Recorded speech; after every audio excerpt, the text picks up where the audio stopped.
aí pessoal, beleza? Meu nome é Aaron Rodrigues e bora para mais um vídeo aqui do canal, porque hoje eu quero ter um papo com vocês sobre o formalismo newtoniano.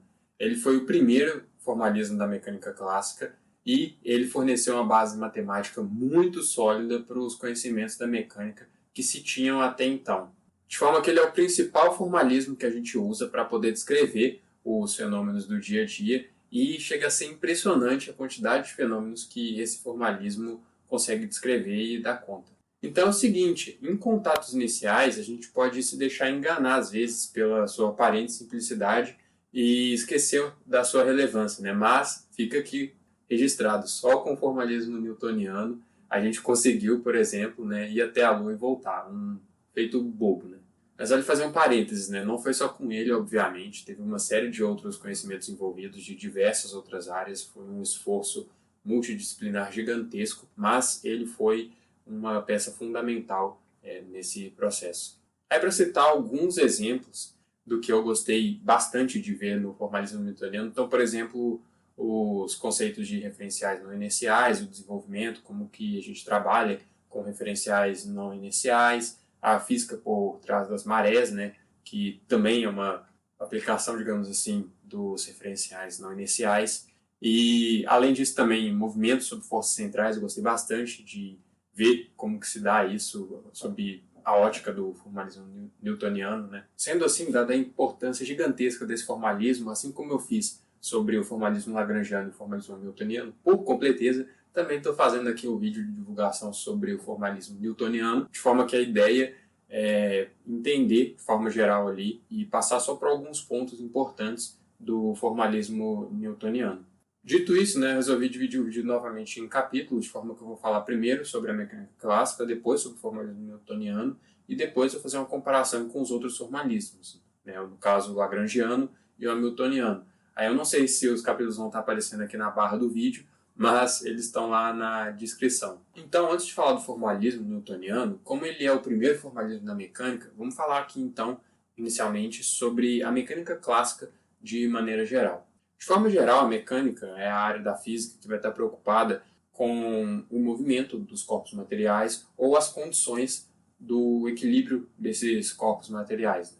De forma que quando o movimento desse corpo ele é causado por determinadas forças ou determinadas interações, a área da mecânica que vai estar preocupada em descrever isso vai ser a dinâmica, que em geral também é a maior parte da mecânica, a maior área da mecânica, digamos assim. E no caso, os sistemas estudados eles podem ser os mais variados, né? Como um sistema de partículas, um corpo rígido, um fluido, né? No caso mecânica de fluidos, e de modo que no núcleo ali de cada uma dessas áreas da mecânica, no quesito dinâmica que a gente está tratando aqui, vai estar no centro ali as equações de movimento, que vão ser responsáveis por descrever o movimento de um determinado sistema físico. E no caso do formalismo newtoniano, as equações de movimento são passadas para a gente pela segunda lei de Newton. E além disso, vale destacar aqui também que a mecânica clássica é uma teoria efetiva, ou seja, ela tem o seu limite de validade, digamos assim, de forma que para regimes em que a velocidade de um determinado corpo é muito próxima à velocidade da luz, a mecânica clássica já não vai dar conta de descrever tão bem esse sistema, de forma que a gente vai precisar apelar para a teoria da relatividade, desenvolvida pelo Einstein, e também no regime em que os corpos eles são muito pequenos, no nível atômico, a gente vai precisar apelar para a mecânica quântica para poder descrever os corpos e o movimento deles, as interações, porque a mecânica clássica nesse regime também ela não vai ser capaz de descrever. De forma que então a mecânica clássica se encontra no meio dos dois regimes, né? No caso, então, entre a mecânica quântica e entre a teoria da relatividade. Agora, falando sobre os formalismos da mecânica clássica, porque sim, né, tem mais de um formalismo na mecânica clássica.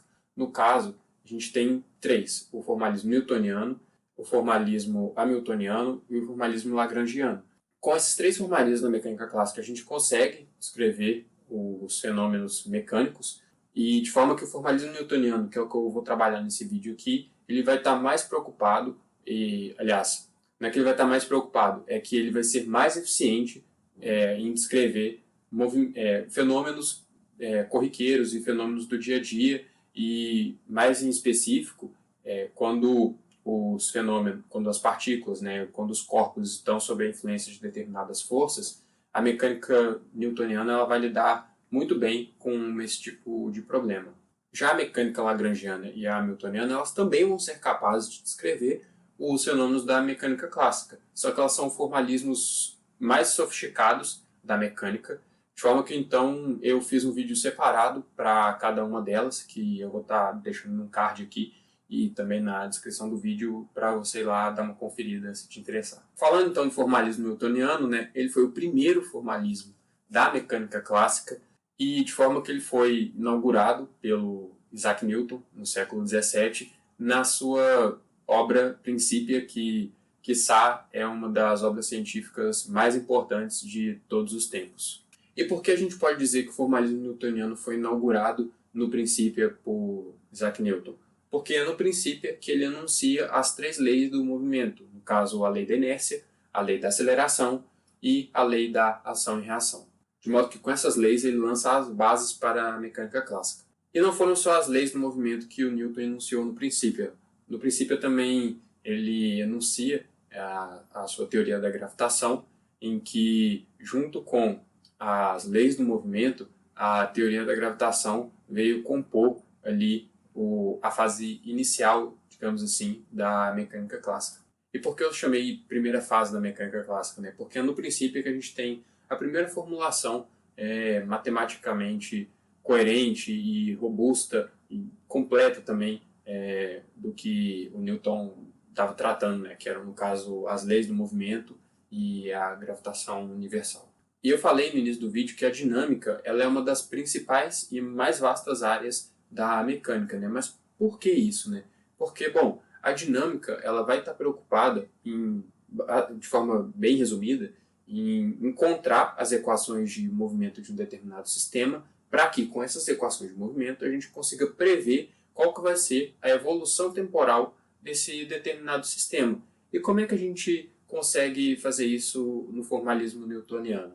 Bom, sendo a mecânica newtoniana, de forma resumida, baseada nas 3 leis de Newton, a gente tem o seguinte: com a segunda lei de Newton, a gente tem a dinâmica do sistema se a gente conhece as forças resultantes que atuam nesse sistema e se a gente conhece também algumas condições iniciais, como, por exemplo, a posição inicial do corpo e a velocidade inicial do corpo. Se a gente conhece, então, as forças resultantes e essas condições iniciais aqui, pela segunda lei de Newton, a gente tem a dinâmica do sistema completamente determinada. Pode não ser fácil determinar essa dinâmica, mas é possível, dada a segunda lei de Newton. Então a segunda lei de Newton vai passar para a gente isso, né? As equações de movimento do sistema e, logo, a evolução temporal desse determinado sistema.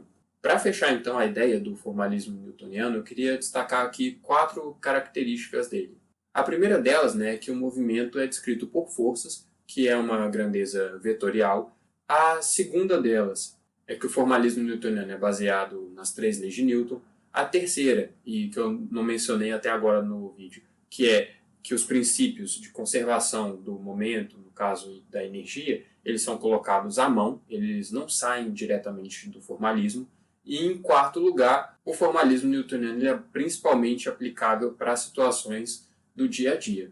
Agora, fazendo um comparativo com os outros formalismos, no caso o hamiltoniano e o lagrangiano, a gente tem que, independente do formalismo, a gente tem algumas características gerais para a mecânica clássica. A gente tem que a mecânica clássica ela é dividida em 3 áreas, no caso a dinâmica, a cinemática e a estática. No caso da estática, a gente vai ter o estudo das condições de equilíbrio de um determinado sistema. No caso da dinâmica, a gente vai ter o estudo do movimento sob a ação de forças ou de interações. E no caso da cinemática, a gente vai ter o estudo do movimento sem considerar, no caso, as forças, né? Em que a gente teria ali um movimento uniforme e o sistema pode estar sujeito a determinadas restrições. Agora, pontuando as diferenças entre os formalismos, no caso do formalismo newtoniano, em primeiro lugar, a gente tem que ele é descrito por forças, o lagrangiano e o hamiltoniano, no caso, já são descritos por energias. Em segundo lugar, a gente poderia pontuar também que no formalismo newtoniano a gente tem um uso extensivo de vetores e no formalismo lagrangiano e hamiltoniana a gente trabalha com escalares. Em terceiro lugar, a gente poderia falar que a mecânica newtoniana é mais aplicável às situações do dia a dia. Já o formalismo lagrangiano, por exemplo, a gente poderia falar que ele é muito bom no contexto de teorias relativísticas. E o formalismo hamiltoniano, a gente poderia falar que ele é muito bom para quantizar teorias clássicas. Já um outro quarto ponto, né, é que no formalismo newtoniano a gente não tem de forma imediata, ou seja, como consequência do formalismo, leis de conservação, que são muito importantes na física. Já nos outros formalismos, no lagrangiano e no hamiltoniano, a gente tem de forma natural do formalismo as leis de conservação. Por exemplo, pode ser do momento e da energia, por exemplo. Inclusive, só destacando um ponto interessante em relação a essa diferença, no caso em que a mecânica newtoniana a gente trabalha mais com vetores e na lagrangiana, por exemplo, mais com escalares, a gente tem uma fala do Lagrange curiosa, né, que está no seu livro Mecânica Analítica. Lá ele fala o seguinte, né, que nenhum diagrama, vetorial no caso, será encontrado neste trabalho. Os métodos que explico não requerem construções ou raciocínios geométricos nem mecânicos, mas apenas operações algébricas de acordo com um procedimento regular e uniforme. E de fato é bem isso que acontece, né? Na mecânica lagrangiana a gente se livra do problema de ter que trabalhar com vetores igual a gente tem que trabalhar na mecânica newtoniana. Agora, antes de continuar, eu queria pedir que, caso você tenha gostado do vídeo até agora, deixe seu gostei aqui para poder receber mais vídeos como esse, para o YouTube entender que você gostou desse tipo de conteúdo. E, além disso, se você gostou mesmo, compartilhe o vídeo com uma pessoa que você sabe que também vai gostar, porque lembre-se, né, conhecimento bom é conhecimento compartilhado. E também, se você não for inscrito aqui no canal, te convido a se inscrever para estar sempre acompanhando os próximos conteúdos. E bom, para finalizar aqui, eu queria destacar um ponto principal, né, de diferença entre a mecânica newtoniana e as outras mecânicas, né? A gente tem que a mecânica newtoniana ela é extensivamente usada no contexto da física clássica, porque é muito mais imediato, na grande maioria dos casos, a gente trabalhar com a mecânica clássica é muito mais fácil da gente descrever os problemas usando elas. São poucos os problemas da mecânica clássica em que a gente ganha, de fato, usando o formalismo lagrangiano e o hamiltoniano. Então, no contexto da física clássica, a mecânica newtoniana ela reina, né? Já em outros contextos, né? Por exemplo, na física relativística, física quântica, a gente tem ali o formalismo lagrangiano e o formalismo hamiltoniano se sobressaindo. E só para não esquecer de comentar, talvez a principal desvantagem da mecânica newtoniana com relação à lagrangiana e à hamiltoniana seja que a mecânica newtoniana ela não é pautada em um princípio fundamental, como o princípio da minimação, por exemplo. E a gente pode entender isso porque, historicamente, né, a gente tem que o formalismo newtoniano ele veio como uma resposta muito boa para problemas experimentais e situações que eram observadas que estavam muito bem colocadas. E o formalismo newtoniano veio muito bem para descrever esses determinados problemas. Então, sendo assim, a gente também consegue entender o fato dela ser muito boa para descrever os fenômenos do dia a dia, quando comparada às outras, que são derivadas de um princípio fundamental da natureza, que é o princípio da minimação. E, bom, era basicamente isso que eu tinha para dizer nesse vídeo. Muito obrigado pela sua atenção e vejo você no próximo vídeo.